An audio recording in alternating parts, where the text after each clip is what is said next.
हमको देना पड़ेगा। नहीं बुलाएगा बाबा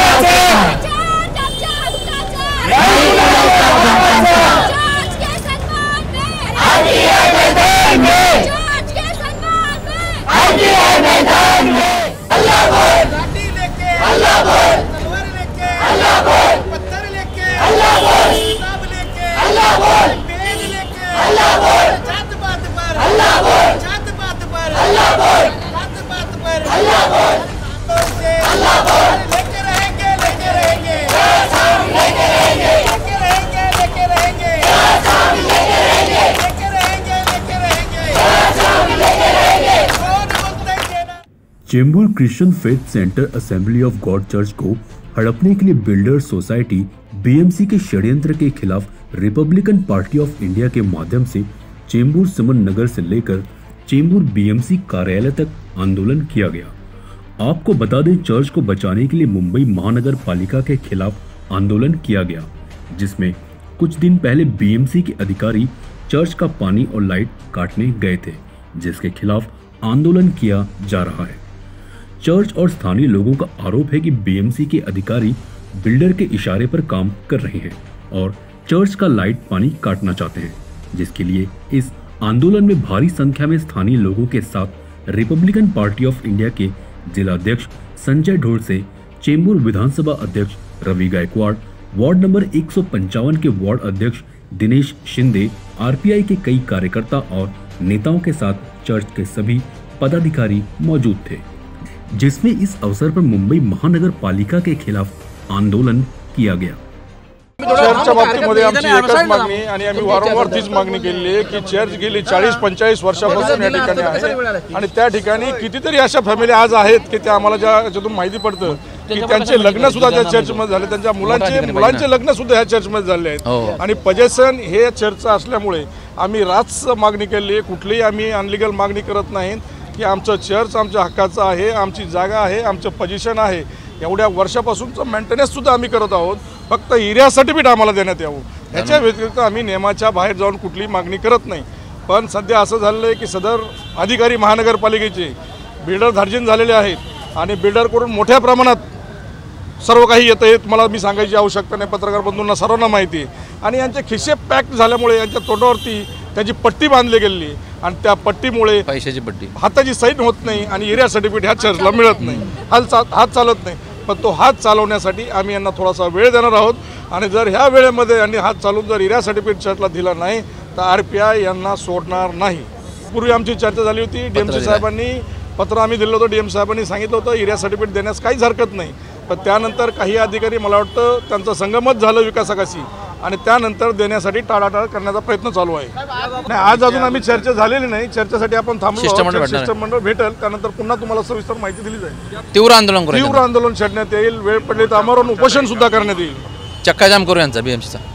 रिपब्लिकन पार्टी ऑफ इंडिया या चर्चच्या सन्मानार्थ महानगरपालिकेवर काढलेला जो मोर्चा आज पहिला पडाव खऱ्या अर्थाने पार झालेला आहे, खऱ्या अर्थाने पहिला पडाव पार झालेला आहे। एक शिडी आज चढलो आहे, महानगरपालिकेने हे मान्य केलं आहे। मोठे साहेब असतील, सागर साहेब असतील, संतोष निकाळजे साहेब असतील, या शिष्टमंडळाने संपूर्ण तयारी दर्शवलेली आहे की आपल्याला रेकॉर्डवरती घेणं आणि पोझिशन आपलं आहे हे सिद्ध करण्याची खऱ्या अर्थाने चर्चची आज पहिली मागणी मान्य झाली असं म्हणायला काही हरकत नाही। यालाच रिपब्लिकन पार्टी ऑफ इंडियाचा झटका म्हणतात, कारण जेव्हा रिपब्लिकन पार्टी ऑफ इंडियाचा दणका पडतो नाही म्हणणाऱ्याला सुद्धा हो म्हणावं लागतं आणि आज तशी सुरुवात झाली। आणि दुसरी महत्त्वाची गोष्ट मी पुन्हा सांगतो आणि मी वारंवार सांगत असतो, जोपर्यंत ही चर्चची समस्या पूर्णपणे शांत होत नाही, यांना चर्च मिळत नाही, तोपर्यंत रिपब्लिकन पार्टी ऑफ इंडिया नेते रामदासजी आठवले साहेब यांच्या नेतृत्वाखाली आम्ही गप्प बसणार नाहीत। चर्च के सन्मान में, आरपीआई मैदान में। तर की हा जो प्रकार आहे हा फक्त चेंबूरमध्येच नाही, हा संपूर्ण मुंबईमध्ये आहे आणि एका ठिकाणी आपण पाहतोय की काही जो प्रस्थापित जो समाज आहे आज म्हणजे संपूर्ण महाराष्ट्रात जर आपण पाहिलं, आम्ही कुठल्या जातीला किंवा कुठल्या धर्माला विरोध करत नाही, ज्या प्रकारे एखाद्या धर्माचं एखाद्या जातीचं आरक्षण महत्त्वाचं आहे त्याच प्रमाणे एखाद्या जातीची धार्मिक जी स्थळं आहेत हे सुद्धा वाचवणं जे आहे ते आपल्या सरकारचं काम। तर त्यामुळे जर ह्यांच्यावरती अन्याय होत असेल आणि इतरांना जर काही मिळत असेल तर मला वाटतं एक चांगली काल घटना घडली की सर्वांनी एकमताने काल आपल्या राज्याच्या विधानसभेमध्ये एक ठराव केला आणि मराठा समाजाला आपण आरक्षण मिळवून दिले, ही सगळ्यात चांगली गोष्ट आहे आणि आम्ही त्याचं स्वागतही करतो. पण त्याच बाजूने या राज्य सरकारने पाहिलं पण पाहिजे की त्या समाजाबरोबर इतर जे काही घटक समाज आहेत त्या घटक समाजावरती देखील अन्याय होऊ नये, ही देखील भूमिका या ठिकाणी आमची रिपब्लिकन पक्षाची. आज या ठिकाणी 1000 लोक जर त्या चर्चमध्ये रोज प्रत्येक रविवारी येऊन प्रेयर करतात, 1000-1200 मला वाटतं कुटुंब आहे आणि त्या कुटुंबाचं जी प्रेयर करण्याची जी जागा आहे ही जर या सरकारकडून किंवा जर या धनिक आणि या पुंजीपतींकडून जर हडप होत असेल तर मला वाटतं की ही फार मोठी शोकांतिका आहे आणि त्याच्या विरोधात आज आम्ही या ठिकाणी उपस्थित झालो आहे. दुसरी या ठिकाणी महत्त्वाची गोष्ट एक अशी आहे की हे खाली जे चर्च आहे या चर्चमध्ये ज्या ॲक्टिव्हिटीज होतात त्या होणाऱ्या ॲक्टिव्हिटीज आहेत त्या ठिकाणी राहणारे जे रहिवासी आहेत त्यांना नको आहेत कदाचित, कारण अनेक रहिवाशांचा त्या ठिकाणी विरोध आहे की हे चर्च आमच्या खाली नको. तर तोही एक भाग आहे. तर येणाऱ्या काळामध्ये जर तिथून रहिवाशांचा जर विरोध होत असेल त्या गोष्टीला तर त्या रहिवाशांविरोधामध्ये आम्ही ॲट्रॉसिटीचा जो गुन्हा आहे तो गुन्हा आम्ही दाखल करणार आहोत. संस्थेच्या विरोधात आम्ही ॲट्रॉसिटी दाखल करणार आहोत. ही आमची पुढची भूमिका असणार आहे. आणि आता जो पजेशनचा जो विषय आहे, कारण मला आणि चांगल्या पद्धतीने आपल्या सगळ्यांना माहिती आहे की ज्याच्या हातामध्ये ती जागा आहे किंवा ज्याचं त्या ठिकाणी पजेशन आहे त्या व्यक्तीला पजेशन सर्टिफिकेट देणं गरजेचं आहे. आणि जर हे सरकार पजेशन सर्टिफिकेट जर आम्हाला देत नसेल तर मग आम्ही बाहेर येऊन मग आम्ही निर्णय घेऊ की आता पुढे आमचं काय करणार आहे. हे जवळजवळ 45 वर्ष जुनं चर्च आहे आणि जसं की यांची ही तिसरी पिढी आहे. आता त्या चर्चमध्ये येणारी तिसरी पिढी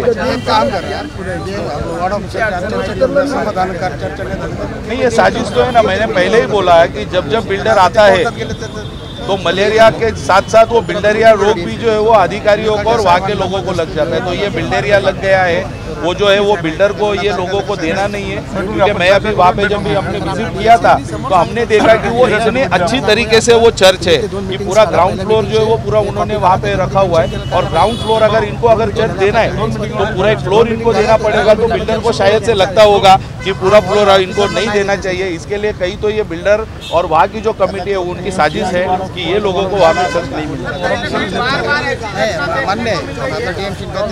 नाही, आज आम्ही ॲक्च्युली इथे चर्चेलाच आलेलो आहोत. आम्ही या ठिकाणी निर्धार करून आलेलो आहोत की आज जोपर्यंत या ठिकाणी निर्णय होत नाही आणि निर्णय व्हावाच ही आमची या सरकारकडून किंवा या महानगरपालिकेच्या अधिकाऱ्यांकडून अपेक्षा आहे की एक सकारात्मक जर चर्चा त्यांनी केली तर ठीक आहे, ना तर मग पुढची जी दिशा आहे आमची ती दिशा आम्ही ठरवू इथे काय करायचं.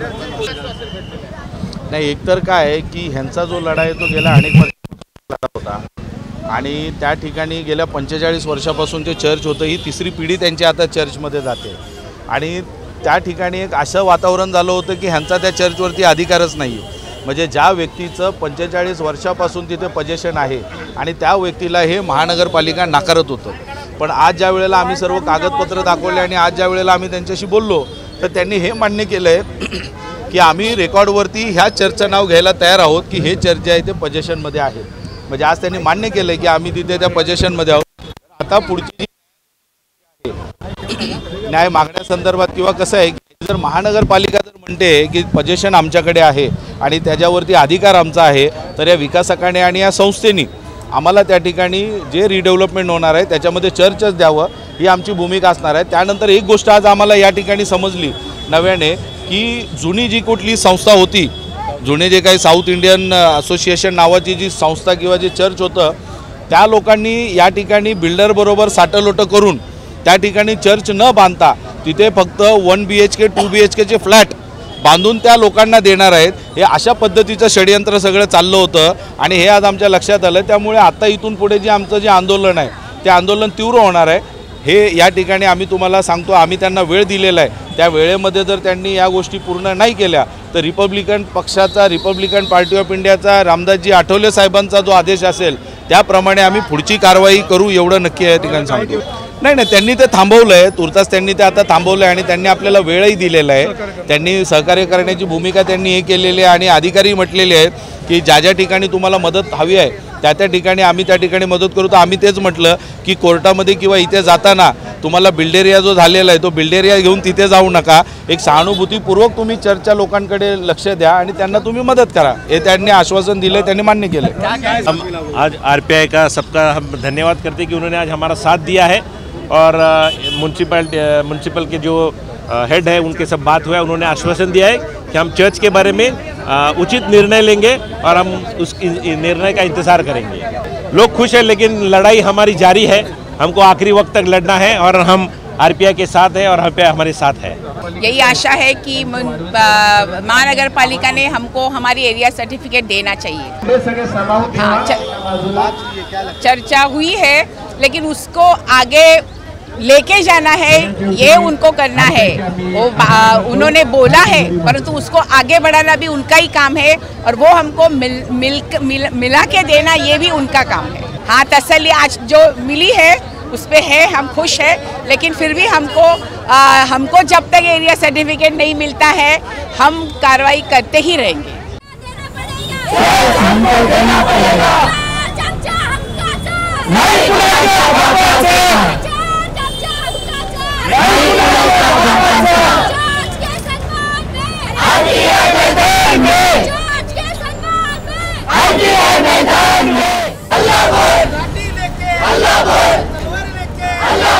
पत्थर लेके किताब लेके बेद लेके जात बात पर जात बात पर लेके